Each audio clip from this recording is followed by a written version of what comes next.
Salute, salute, salute to God, the Most High, the Creator of everything. I gotta cut it up, but I'm gonna hit y'all with what the shirt say. Y'all know, one time, yeah, yeah, yeah, and two salutes to God, the Most High. I appreciate everyone hitting that like button, that subscribe button. I appreciate all the support. I even appreciate all of the race soldiers because you're creating good dialogue. You're creating great dialogue, and you're showing me how easy it is to exercise tunnel vision.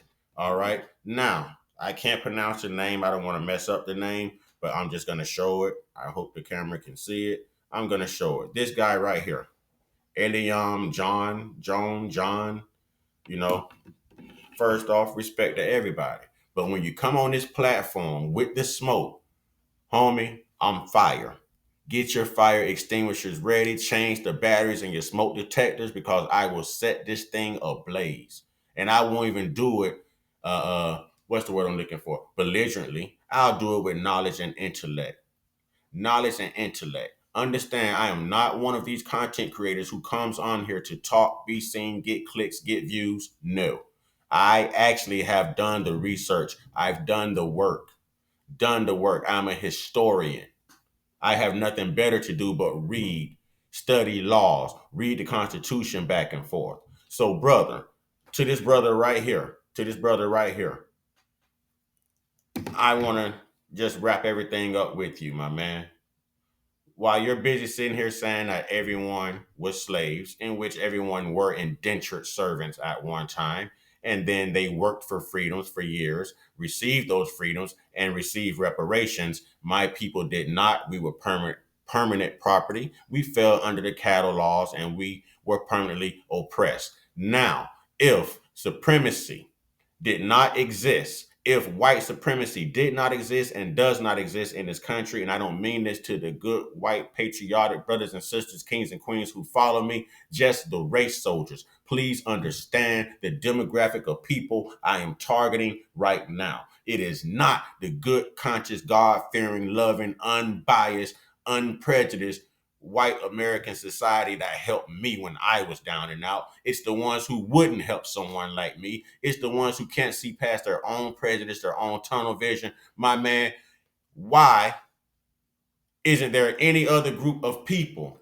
who are freed just because of three amendments in the Constitution?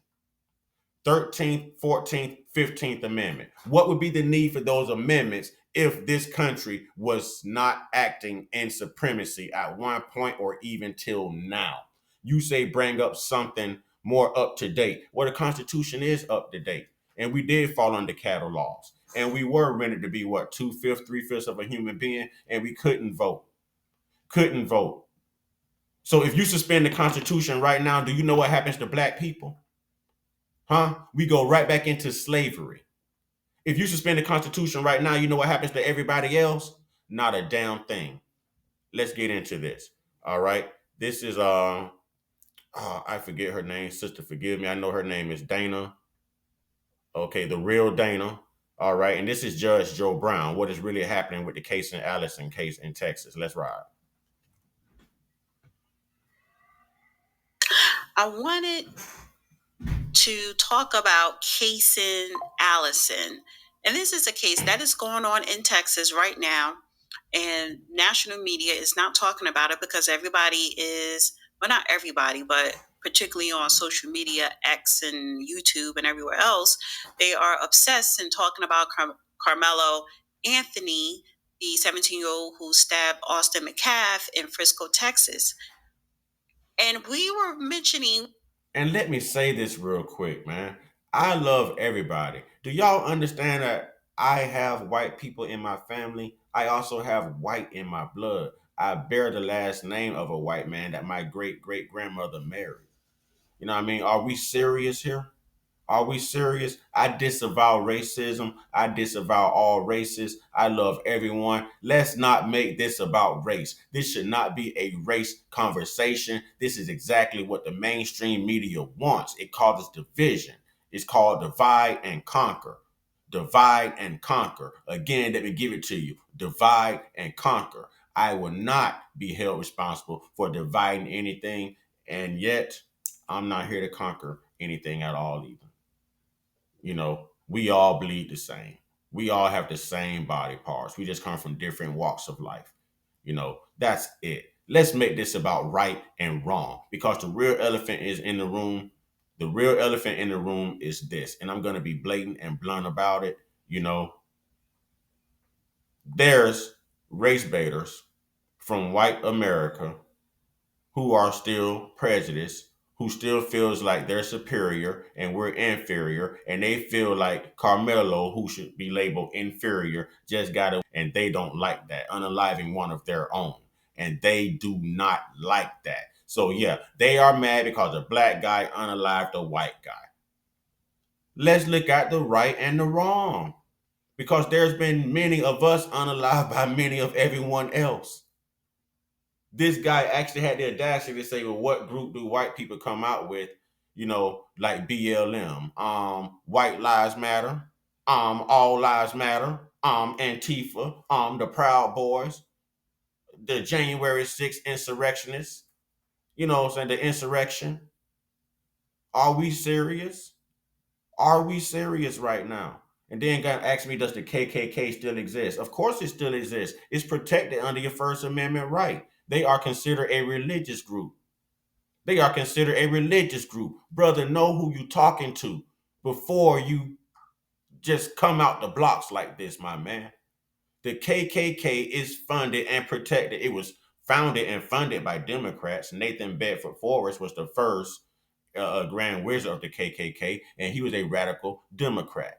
Okay, so I'm gonna give y'all a lesson in history here.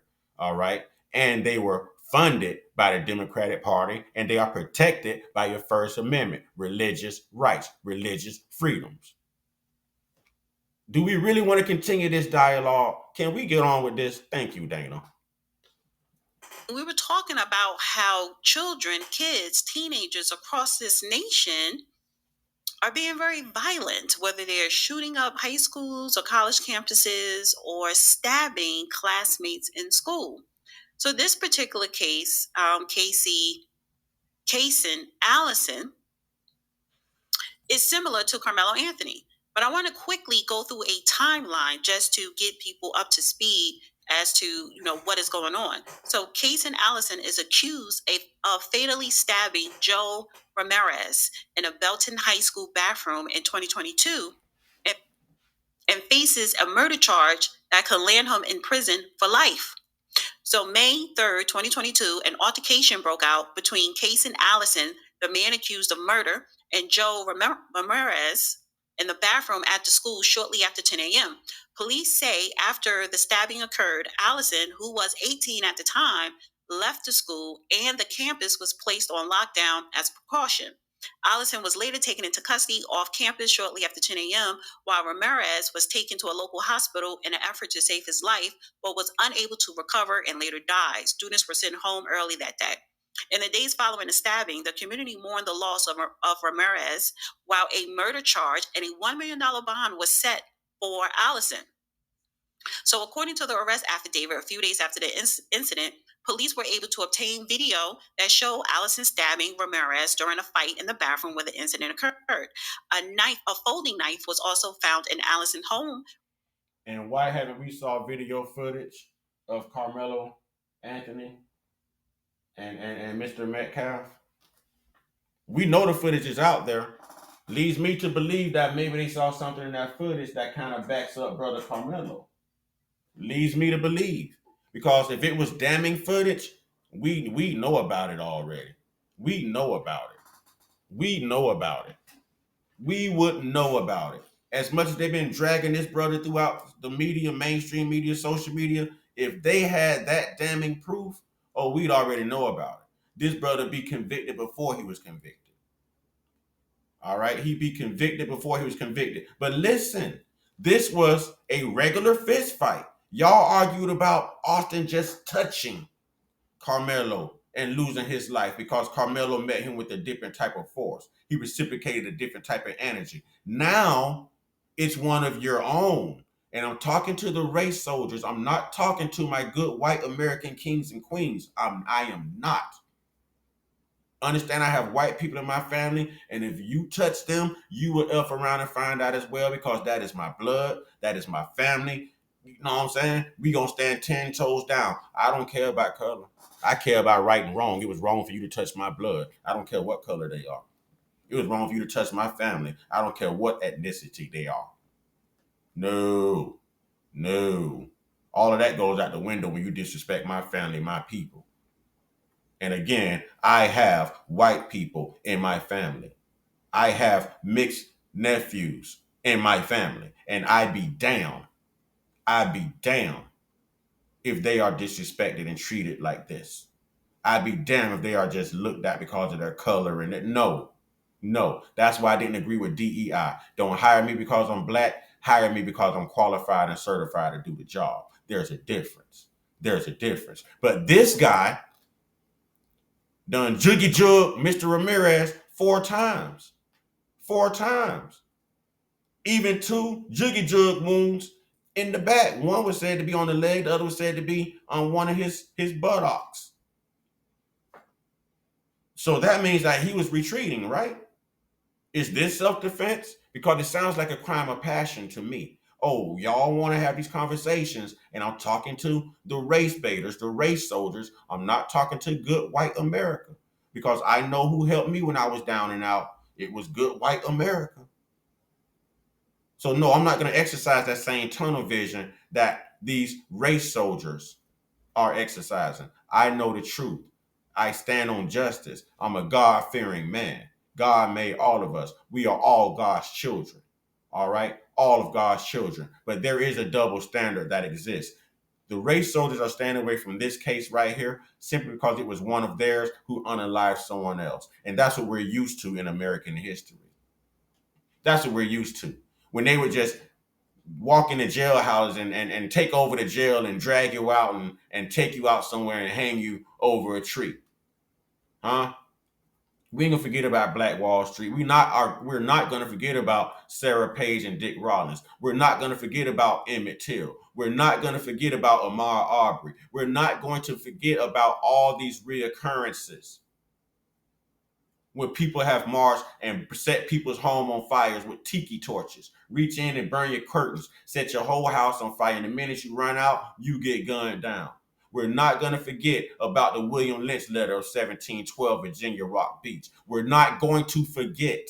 We're not going to downplay history, no matter how long ago it was, because there was a method of operation in this country that exalted white supremacy, that exploited white supremacy, that exploited this double standard I'm speaking of right now that still exists in this country. And everyone's too proud to admit it. Too proud to admit it. Let's go. Recovered in what police suspected was blood. Allison told police that he only stabbed Ramirez once, but when authorities examined Ramirez's body, the hospital, at the hospital, he was noted to have been stabbed in the chest, back, legs, and arm. And days after his arrest, Allison's bond was changed twice. Once when he was charged with assaulting a family member on May 9th, 2022, which added $15,000 to his total bond amount. And the second time after he was indicted on murder charge June 9th, 2022, when his bond was reduced from 1 million to 170 to 100. So why are we calling this guy a thug? You grabbed this and you grabbed this juggy jug out of your stepfather's collection. You took it to school knowingly, and everyone's asking why Carmelo had a jiggy jug, but no one's asking why this guy had a jiggy jug. You know what I mean? And now, not only do you unalive someone, not only did you not have to go into this restroom, not only did you have the privilege to actually go tell someone that you were being bullied or this was happening, a guidance counselor, a principal, a dean, the school resource officer, anyone. You could have reached out to anyone. This is his method of operation that he chose to prepare himself for combat.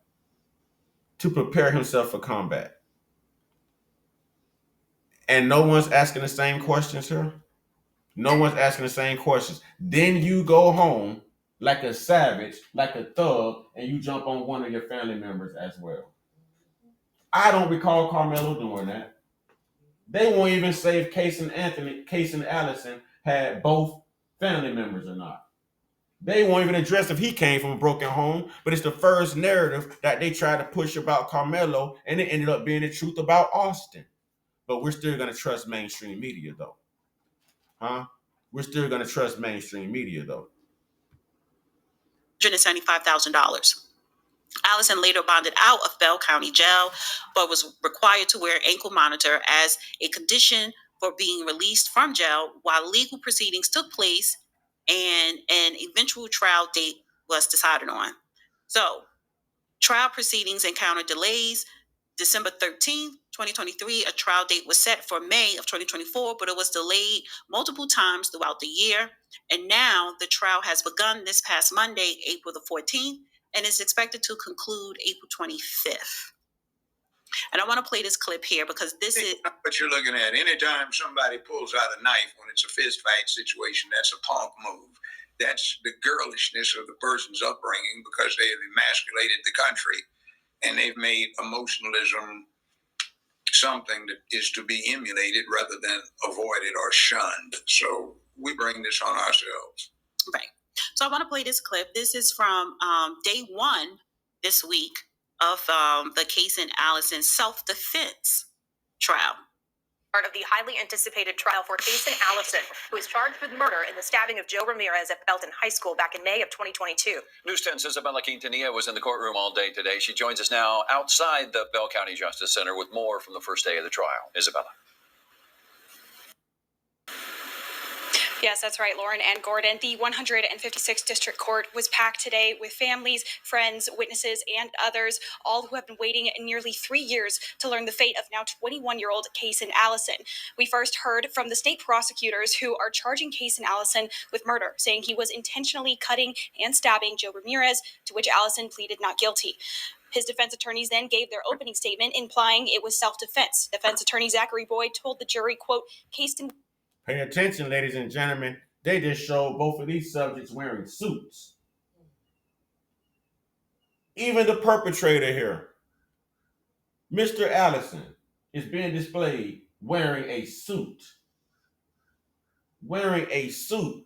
But we only saw Mr. Anthony's mugshot time after time after time after time. This case has been going on for 3 years, and we have not saw this brother in a mugshot or in jail jumpers for all of 3 years. This has been unspoken of, and now we're seeing him in a suit.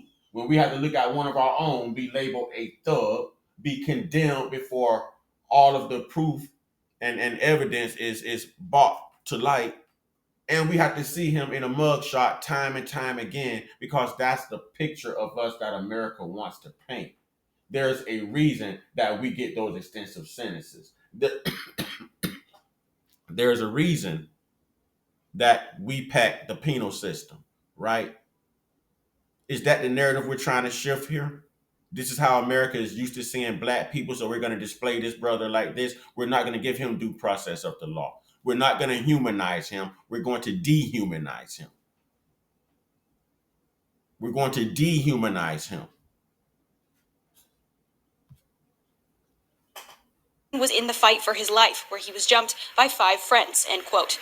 We heard from 5 state witnesses today, including a 911 record custodian, the Belton ISD Director of Safety and Security, 2 teachers who saw the aftermath of the stabbing, and the school nurse. At the start of the trial, they played 5 911 calls from 2 staff members, 2 students, and a parent. In one of those calls, a girl identified Caysen, claiming she saw him running through the parking lot with a bloody nose. They then played security footage from several cameras showing Joe and 3 others walking into a bathroom, Caysen and another boy walking in shortly after. 5 boys, including Joe. So there's proof right there that Ramirez walked in first with his buddy. And then who came after him? Mr. Supposed to be in fear for my life. Mr. I was reluctant. Mr. who also said, I'm going to send him to the hospital. Mr. someone who also messaged someone and said, get me a gun. I'm going to hurt him bad. I'm going to send him to a hospital. Did he walk in after Joe Ramirez? So he could have walked away from this. Carmelo was already sitting under that tent out of the ring when he was approached by the perpetrator. There is a difference here, but it sets the precedent for both cases. It definitely sets a precedent for Carmelo's case. Definitely. Joe then ran out of the bathroom and split up, with Caysen once again running out shortly after. We also saw footage of Joe running down the main hallway, bleeding onto the floor and then collapsing. Blood immediately began to pool as teachers and staff quickly surrounded him. Many of Joe's family and friends were in tears. Rest in peace, Joe Ramirez. Rest in peace, Austin Metcalf. This is getting out of hand. This is the double standard I'm speaking of. Everyone said Carmelo could have walked away. It sounds like Caysen Allison could have done the same thing. He never had to go in that restroom.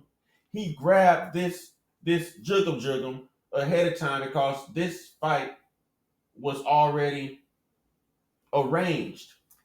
It was supposed to happen after school around 5:30 that afternoon. So he had already agreed to fight him. And they had history. They said that Caysen Allison got into a verbal back and forth with him at a prom party or something because of the way that he was talking to a female. You know what I mean? Something of that nature. I'm not going to draw this out too long, but I wanted y'all to hear this. What is the difference? And there is a double standard. And if you come on here and leave silly comments, leave racist comments when I am targeting right and wrong, double standards, and America's justice system, if we're going to make this about race, come on, brothers and sisters, kings and queens, that means that we aren't growing. That means that we are part of the problem rather than the solution. So if you leave those comments, it will be answered. And I welcome that because think about how easy it would be just to leave these comments off and produce video after video after video. You know, but I want to hear what America has to say, the good and the bad. Y'all, I will drop this link in the description box. Let me know what y'all think. And I may cover this again because Judge Joe Brown said some very important things in this interview about both cases. So I may be back with this. All right. Y'all, get your one-on-one. Get your one-on-one. Get your one-on-one with your higher power. There's only one God. And when you take God out of the world, you are disturbing the peace. God's number one rule is love. And if we all just reflect on God's number one rule, love thy neighbor as you love thyself, then we wouldn't have none of this chaos going on in the news. Then we wouldn't be talking race and being divided by ethnicity. Keep God first, ladies and gentlemen. Everything you do, race does not matter. It is about content of character. Two wrongs never make a right. Y'all stay prayed up, stay blessed up, stay meditated up, stay protected, stay real, stay conscious, stay uncut. Be inspired, be great, be you. Ashe.